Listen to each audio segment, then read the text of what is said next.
Alright, Assalamu alaikum wa rahmatullahi wa barakatuh. Jazakallah khair for whoever's watching, inshallah. The topic today is Qur'an, the Book of Guidance, by Brother Ammar Abdullah. Just quick introduction to Ammar Abdullah is a good friend of mine. Brother Ammar, he was the YM Houston coordinator a couple years back, and ever since then he's been a murabbi and a mentor and an advisor to YM. He's a khatib in Houston, has given various khutbahs and halaqat throughout the city, and continues to serve the community in a number of capacities.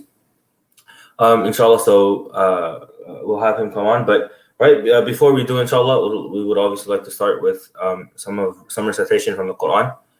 So with that, inshallah. أعوذ بالله من الشيطان الرجيم بسم الله الرحمن الرحيم قل تعالوا أتل ما حرم ربكم عليكم ألا تشركوا به شيئا وبالوالدين إحسانا ولا تقتلوا أولادكم من إملاق نحن نرزقكم وإياهم ولا تقربوا الفواحش ما ظهر منها وما بطن ولا تقتلوا النفس التي حرم الله إلا بالحق ذلكم وصاكم به لعلكم تعقلون ولا تقربوا مال اليتيم إلا بالتي هي أحسن حتى يبلغ أشده وأوفوا الكيل والميزان بالقسط لا نكلف نفسا إلا وسعها وإذا قلتم فاعدلوا ولو كان ذا قربى وبعهد الله أوفوا ذلكم وصاكم به لعلكم تذكرون وأن هذا صراطي مستقيما فاتبعوه ولا تتبعوا السبل فتفرق بكم عن سبيله ذلكم وصاكم به لعلكم تتقون ثم آتينا موسى الكتاب تماما على الذي أحسن وتفصيلا لكل شيء وهدى ورحمة لعلهم بلقاء ربهم يؤمنون. Inshallah, with that, I would like to hand it off to Brother Ammar, inshallah. Assalamu alaikum wa rahmatullahi wa barakatuh. Bismillah, alhamdulillah, wa salatu wa salamu ala rasulillah wa ala alihi wa sahbihi wa man wala. Amma ba'd. We begin by praising and thanking Allah subhanahu wa ta'ala and sending the best of peace, the best of blessings upon our beloved Nabi Muhammad sallallahu alayhi wasallam. And we ask Allah subhanahu wa ta'ala to be counted among his sincere followers and counted among those who uphold his noble sunnah. We ask Allah subhanahu wa ta'ala to be among those who benefit from this blessed night. This is one of those odd nights, and this one may be one of those odd nights, and maybe the night of Laylatul Qadr. We ask Allah subhanahu wa ta'ala to be among those who are counted as worshipping Him, as supplicating, as standing in prayer, as making dua, as reading Qur'an, and as those who are rewarded for the reward of 1,000 months. We ask Allah subhanahu wa ta'ala to accept our deeds and to accept our prayer and our qiyam and our tilawat al-Qur'an. My brothers and sisters in Islam, the topic which you may have seen on the flyer or the program guide is about Quran being the book of guidance. And this is something that we absolutely know to be true. This is something that we have no doubt about, and it's a very broad topic, and it's something that we have constantly been addressing in this month of Quran, wherein Allah subhanahu wa ta'ala tells us, شهر رمضان الذي أنزل فيه القرآن. It is the month in which the Quran was revealed as a guidance for mankind, هدى للناس, not just for a certain group of people, but for all of mankind. So we have to understand the Quran is not just for us Muslims, but it is for all of mankind. It is for non-Muslims. It is for the young, for the old, for the rich, for the poor, and is a clear guidance. It is a clear proof and a clear guidance that teaches us what is the difference between right and wrong. And I wanted to actually narrow down into this topic and look at it from the perspective of imagine this topic from the perspective of a teenager in America, a Muslim teenager in America. And if you are a parent, then imagine it from the perspective of your child. Put yourself in your child's shoes, or put yourself in your teenager's shoes. And if you're a young person, if you're a youth, if you're a teenager or a child, then imagine this being a question, not a talk, not a lecture, but a question, a self-reflection of what does the Quran mean for us as a book of guidance. And for those of us who are older here, I want you to remember, I want you to think back and reflect. Let's think back and reflect together. What was our first experience trying to understand the Quran? You see, we grew up in, alhamdulillah, many of us grew up in households where the Quran was emphasized. We heard the recitation of the Quran. We heard those old tapes. Back in the day, we had the cassette players. We used to listen to it in the car, Abdullah and many other reciters, and we were very familiar with those recitations. It was soothing, it was relaxing, it was something that we used to grow up hearing as children. And whether we grew up in Jordan or Egypt or Pakistan or Turkey or Malaysia, wherever it was, we know that this part of our culture, alhamdulillah, a beautiful part of our culture is that we as children, we were tested with the memorization of Quran. And we learned Surah Al-Fatiha, we learned the small surahs, we learned Surah Al-Ikhlas, and we learned the small surah at the end of the Quran. And we were taught to read the Quran. And even, subhanAllah, you see that it's a blessing in itself that, look at the majority of the Muslim world are non-Arabic speakers. The majority of the Muslim world does not speak Arabic, does not write in Arabic, does not usually do any business or any sort in Arabic. But subhanAllah, you see that we can still read the Quran. We can still read the letters of the Quran. We can still read it in Arabic, because this is something that has been emphasized to us, that it's the Arabic language is important, but the Quran is the supreme importance for us, and it is a supreme guidance for us. And that's why we have placed such emphasis on it and learning it.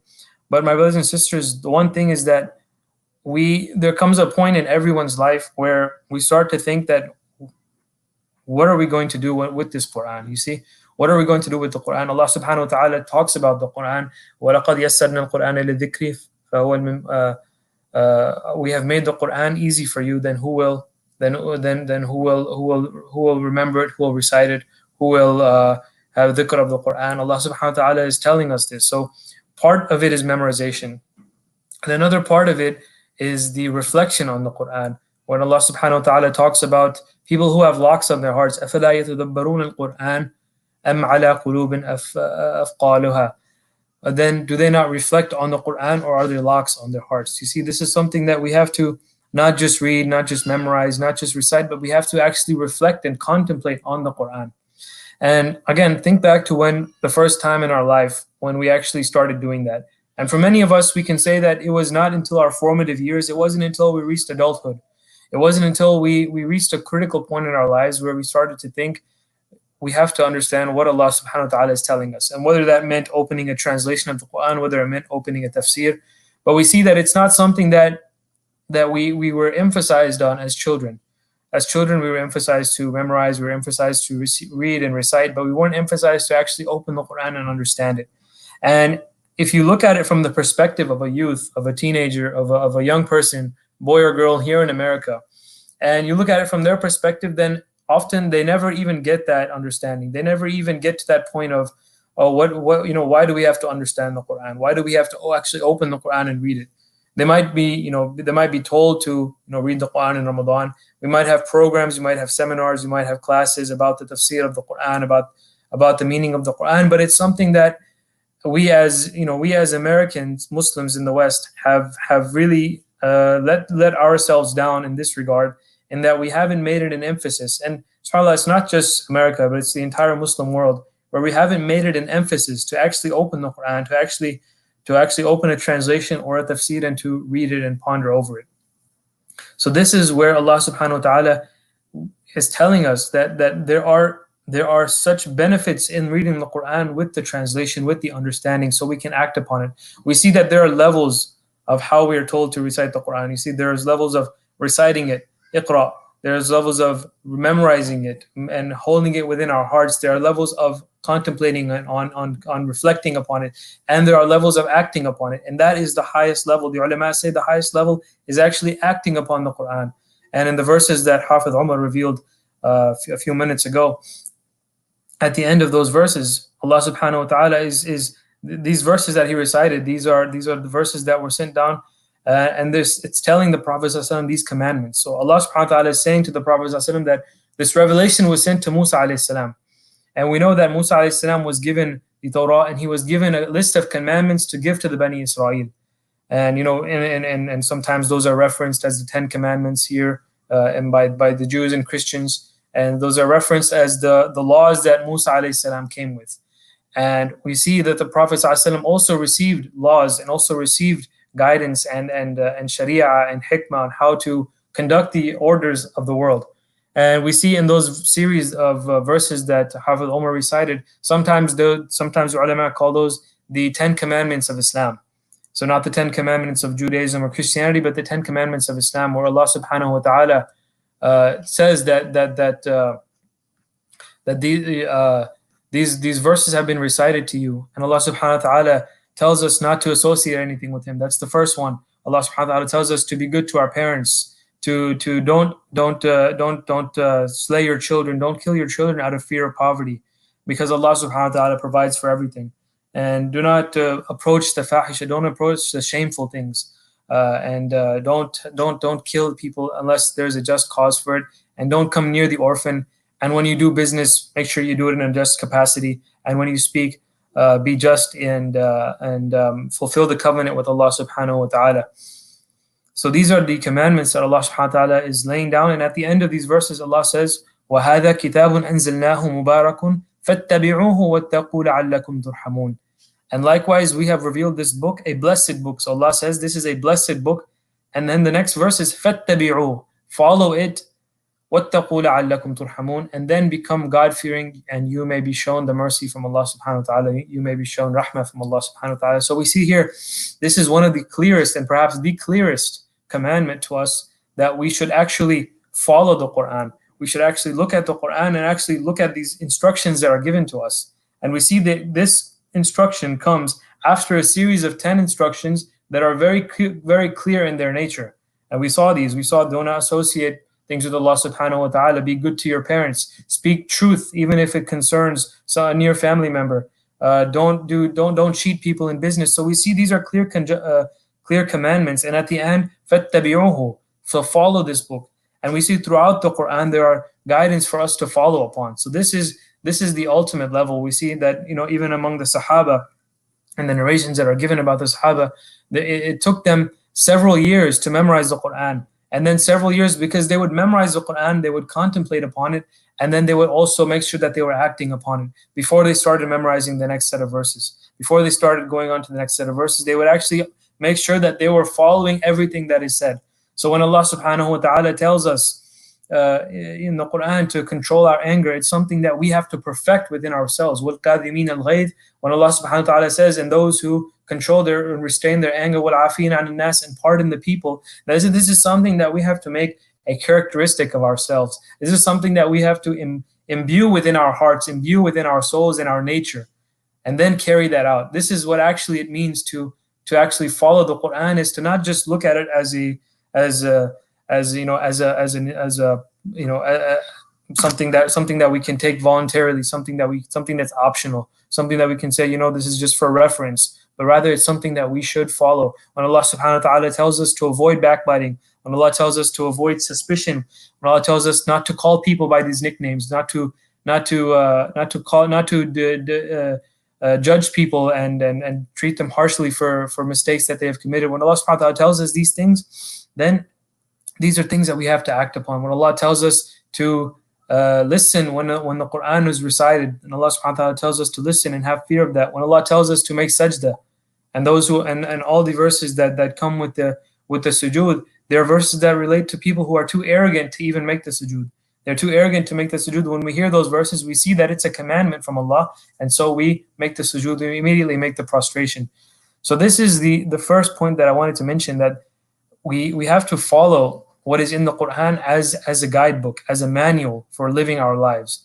And the only way we can do that is by actually understanding it.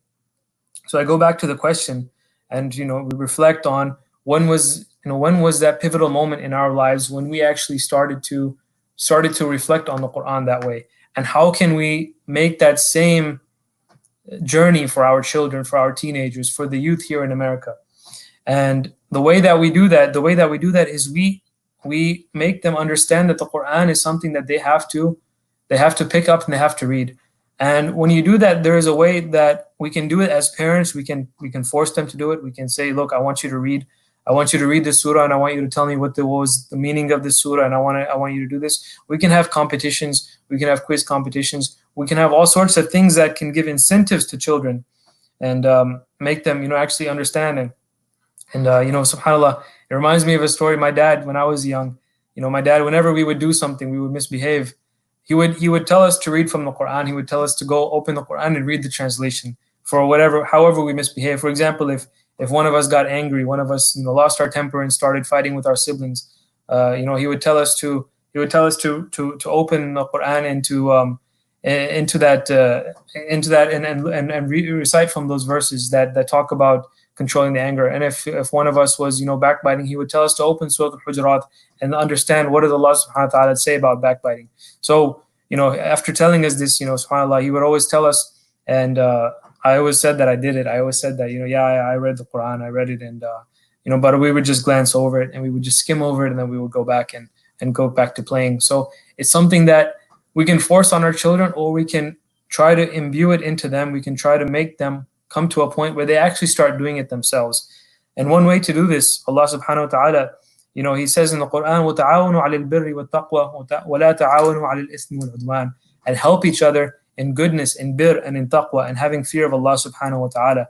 And this was addressed at the believers. This was addressed at the believers when a group of them wanted to get revenge on the Quraysh, because the Quraysh would not let the people come to the Kaaba. They would not let the believers make the Hajj and the Umrah, and would force them out. And this is something that at the time in Arabia, it was something unheard of. There was no way you could possibly let someone who wants to come to the house of Allah and perform the pilgrimage and do all the rites of pilgrimage and then turn them away. This was a huge crime in Arabia and a huge social crime at the time, even for the people of Jahiliyyah. And so when the Muslims wanted to get revenge on them and take vengeance on them for that, there was a group of them who wanted to do that. And then there was another group that said, no, don't do that. Don't do that. And this is not, Allah subhanahu wa ta'ala has told us not to do that at this time. So وَتَعَاوَنُوا عَلَى الْبِرِّ وَالتَّقْوَى, and so they helped each other. And so my brothers and sisters, we see in the tradition that we have, we look in the early Meccan seerah, we look at the life of the Prophet ﷺ, and we see that there was an institution that was there. And many of us have heard of this institution, the House of Arqam, the Dar al-Arqam. And Dar al-Arqam, we know that it's a series of Islamic schools, and a lot of, mashallah, Islamic schools all over the world are known as Dar al-Arqam. But what was the legacy of that place? It was the house of a young man, Arqam ibn Abi al-Arqam. It was the house of a young man who the reports say that he was 16, 17 years old, and he accepted Islam from the hands of Abu Bakr. And the young companions, and this was emphasized, that the people who joined the Prophet ﷺ, many of them were among the youth. Many of them were sub 40, sub 35, sub 30 years old, and they would congregate in the house of Arqam ibn Abi al-Arqam, known as Dar al-Arqam, and they would learn the Quran together. They would learn the teachings of the Quran. They would memorize the Quran. They would learn from the hands of the Prophet ﷺ, and they would meet in secrecies, and they would shun the rest of the society. So whatever else was happening around them in the times of Jahiliyyah, whatever else was happening, whether it was the drinking, the fornication, the alcohol, the bloodshed, the violence, the killing, everything that was going on around them, they had a safe haven. They had a place to go to. And now what it is becoming very popular, known as safe spaces.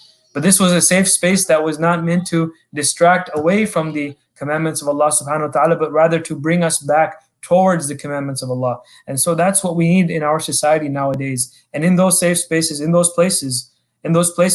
gatherings that we have, it should be emphasized that we should reflect upon the Quran together.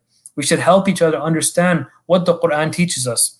And my brothers and sisters, I don't want to make this a plug, or I don't want to make this a a sidebar, but that's what institutions like IOC are meant for. That's what places like IOC, Islamic Outreach Center, and institutions like YM, Young Muslims. You see, I was a part of YM for such a long time, and that was where we truly see that these are actual teenagers, 13, 14-year-olds, whose parents told them over and over again, why don't you read the Quran, beta? Why don't you read the Quran, son? Why don't you read the Quran? Why don't you do this? And they don't want to listen to their parents. They don't want to listen to their parents because it's something that it's very hard to convey to your child. Like we said, you can incentivize it, or you can put it into their heart so that they want to do it themselves. And this is one of those avenues where they go and they meet people of their own age. Just like the people of Dar al-Arqam, the companions who were meeting in Dar al-Arqam. They met companions of similar age and of similar backgrounds, and they learned from them, and they had a brotherhood and a cohesion together. And whether one was rich or one was poor, it didn't matter, because they were coming there for the pleasure of Allah subhanahu wa ta'ala, to learn from the Prophet sallallahu alaihi wasallam. So this is what, we have institutions like YM, Young Muslims, and IOC has Young Muslim brothers gatherings and sisters gatherings. And I'll say this, sometimes it's our sisters, sometimes it's our young girls who need this more than anybody else, who need this ability to come together and to discuss Islam in a way that pleases Allah subhanahu wa ta'ala, not in a way that is meant to disunite the people and make mockery of Islam, but a way that it comes together, that we make sure that we are praising Allah subhanahu wa ta'ala and we are understanding the message that Allah subhanahu wa ta'ala sent through the Prophet sallallahu alaihi wasallam. And so they come together and they reflect. And I'll end with this. This is something that a story that I would like to share with you guys. That I remember when I first started becoming part of these gatherings, it was something completely new for me, because never in my life did I actually see a group of kids my own age, a group of teenagers my own age coming together, reading the Quran together. And when I first came to Houston, I started getting involved in YM. And one of the masajid in YM, I remember one of the first halaqat that I went to, I remember the brother, he was a little bit older. He was a little bit older brother, maybe in his mid-20s, but he was telling these young kids, in a bad part of, not bad part, I should say, but rather a part of Houston where there is a huge disenfranchisement. The youth grow up there without any role models. They grow up there without any job prospects. They grow up there without any education. And they go into all these sorts of traps that are laid out for us by shaitan. And they go into these and they get a feeling of guilt within themselves. They get a feeling of guilt and despair within themselves. And, this was one of those first times where I, as a young person, heard these verses and it really resonated with me. And this is, one of the most hopeful verses in the Quran, as mentioned to us, as taught to us by the Prophet ﷺ through Abdullah ibn Amr ibn al-As, where Allah subhanahu wa ta'ala says, أعوذ بالله من الشيطان الرجيم قل عبادي الذين أسرفوا على أنفسهم لا تقنطوا من رحمة الله إن الله يغفر الذنوب جميعا إنه هو الغفور الرحيم. Then tell them, O Prophet ﷺ, my servants who committed these harms against themselves, these excesses, these harms against themselves, don't ever despair. Always have hope in Allah's mercy. And surely Allah forgives all sins. He is most forgiving, most merciful. And my brothers and sisters, we have heard these verses. We've heard this verse so many times over and over again. And still, every time we hear it, we can still learn new things from it. We can still understand that there is never a rock bottom for a Muslim. There is never a point where we just think that things are only gonna never get better. So there's always a point for Muslims. We are always hopeful in the mercy of Allah subhanahu wa ta'ala. And subhanAllah, when we first heard this, there was a few brothers there who, subhanAllah, I'm not even lying, they started crying. Young brothers, I remember 14, 15-year-olds who somehow, for some reason, something in their life went wrong, where imagine a 15-year-old boy has to start selling drugs because he doesn't have a father who's at home with him. His mother is working all the time, so he has to resort to these things, and he has to fall into traps like this. And imagine when this young boy hears these verses. Imagine when he hears these verses and the tears start coming down his face, subhanAllah. And we're sitting in the gathering and he's not ashamed of it. He's not ashamed of it because this is the first time. This is the first time he's actually hearing what Allah subhanahu wa ta'ala is telling us in the Quran. So we as Muslims, we've been hearing the Quran all of our lives, but have we heard the message and the meanings of the Quran? This is something that we have to really start doing, especially for our youth. And I emphasize this point again because this is the next generation. This is the future of our country. It's the future of people who are coming in this society, and the future of the people who will carry this deen are those who are our youth right now, are our young people, are the kids right now. From a very young age, they have to start understanding and familiarizing themselves with the Quran. And we have to do two things. One is open their hearts towards reflecting upon the Quran. And number two is teaching them the correct way, teaching them how do we understand the Quran? How do we learn the Arabic way if that's what we're going to do? Or how do we read the tafsir? How do we understand this and how do we apply it correctly? And this is something that YM emphasizes, especially for for young brothers and young sisters. And YM is a project there at IOC among many other projects. But I really wanted to narrow down this topic just specifically to that level, because these are the ones who are going to carry the future, and they're going to go into professions. They're going to be doctors and accountants and lawyers, engineers, business people. They're going to go into these different fields, but throughout their lives, they will have this meaning of the Quran with them, and it will help them guide their lives. It will help them understand, how do we practice this? How do we bring this into our lives? And subhanAllah, we ask Allah subhanahu wa ta'ala to make them more successful than we have been, to make them more successful than the earlier generations have been. Because the generations that came, they established the masajid, they established the schools, they established the relief organizations, they established da'wah, education. And we ask Allah subhanahu wa ta'ala to accept their sacrifices, but we also ask Allah to make the next generation even better, to make those people who truly bring Islam to the inner workings of America, into the inner workings of the West, and truly present this as the beautiful deen that it is. We ask Allah subhanahu wa ta'ala to make us among those who listen to what has been heard and to follow the best. We ask Allah subhanahu wa ta'ala to accept our deeds and our worship in this month of Ramadan. We ask Allah subhanahu wa ta'ala to be among those who are able to witness Laylatul Qadr. We ask Allah subhanahu wa ta'ala to make us among those who are standing in Laylatul Qadr with iman and with ihtisab. We ask Allah subhanahu wa ta'ala to accept from us. ربنا تقبل منا إنك أنت السميع العليم وتب علينا إنك أنت التواب الرحيم. I will turn it back to Hafid Omar, inshallah. Jazakallah khair. Assalamu alaikum. Jazakallah Ammar, for that. A good reminder, inshallah. Just a few quick questions, inshallah, before we conclude. One question was, you mentioned the ayah about Allah subhanahu wa ta'ala talking about whether or not there's locks on the hearts of the people, right, when they're reading the Quran or trying to understand. So if somebody feels as if there's they have that type of barrier where for whatever reason they're not connecting with the Quran, even though they're trying, what are some tips to remove those locks, especially from those people that are sincere? Yes, well, I mean, this is I won't say I'm qualified to answer the question, but from a personal viewpoint, I can answer that this is something that we have. SubhanAllah, we have so many resources available to us, and there are so many, and I can mention the names. There are so many of our du'at and our scholars who are giving talks in English, from Sheikh Omar Suleiman, Sheikh Yasir Qadi. There are programs at IOC. There are programs in almost every masjid. So that's the first place to turn to, is that we try to read the Quran. Sometimes if the English is not going to present itself in a way for us to make it easy for us to understand, then one place to start is by looking at those resources that are out there. And the other way is that we ask Allah subhanahu wa ta'ala to just, we make dua to Allah to open our hearts to the Quran. We ask Allah to open our hearts, and if there's a feeling of having those locks, if there is a feeling of having that despair, if there's a feeling of having a hard heart, then we ask Allah subhanahu wa ta'ala to open our hearts. And in fact, having that feeling, that's the best time. In fact, that's the best time to actually open the Quran. When you have that feeling, that's the best time to open the Quran. That's the best time to make sujood.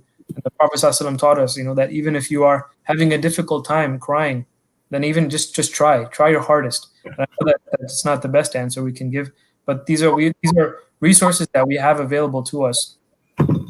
And I would say, let's utilize them. If we can spend so many times on Netflix or YouTube or other things, then we can even come together as families and maybe even watch some of these episodes.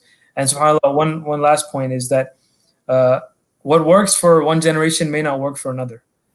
So what works for earlier generations, for our parents and for us, maybe we used to open the tafsir. We used to have one in the house, whether it was Ibn Kathir or Tafhim al-Quran or Ma'arif al-Quran. We would open it, we would read on it, we would read it, and we would try to reflect.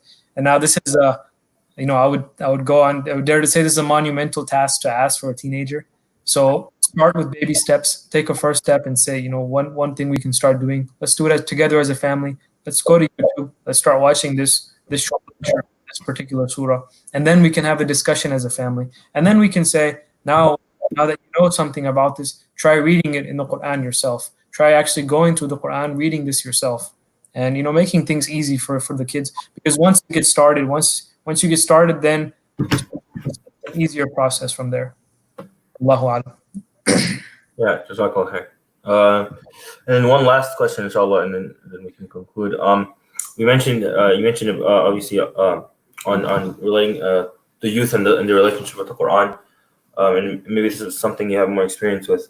But how do we make the youth connect to take the Quran, and instead of looking at it simply as an archaic book, but have them connect it specifically to specific circumstances in their life? Because that sometimes is a difficult thing to do, right? People read the Quran, but how do we try to get them to relate to the Quran, or have a connection with the Quran where they're able to take it and relate it to specific issues that they face in their own lives? No, mashallah, that's a very good question, and this is where we have to foster a relationship with the Quran, just like the Sahaba did.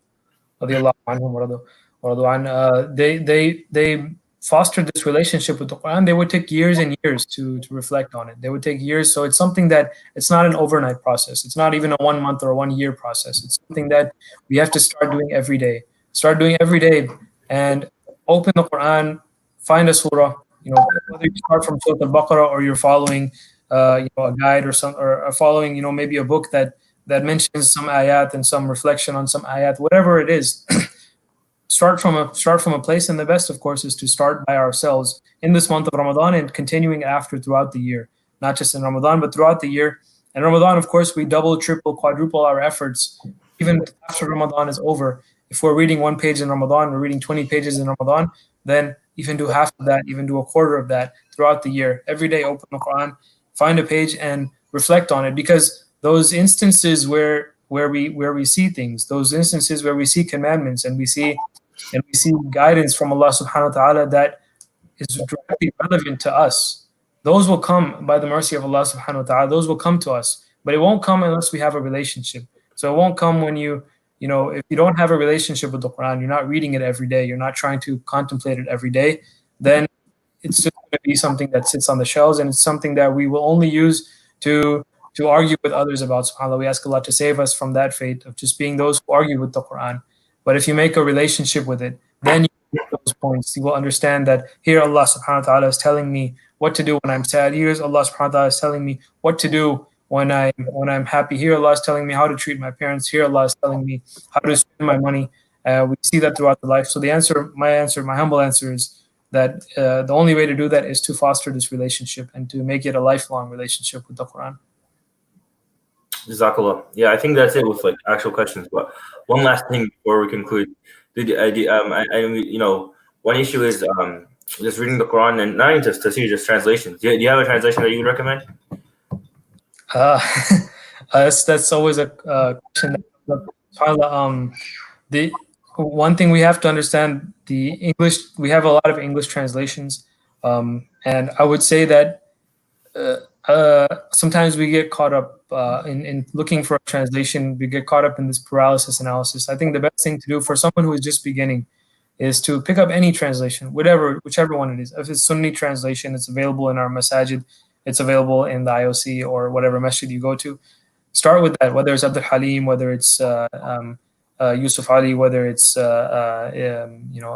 Muhammad Asad, whatever it is. There are so many translations, because the differences between these are very fine-tuned points. They're very fine-tuned points where there's a difference in the understanding or interpretation of a specific verse. But for someone who is just beginning, any translation is better than nothing.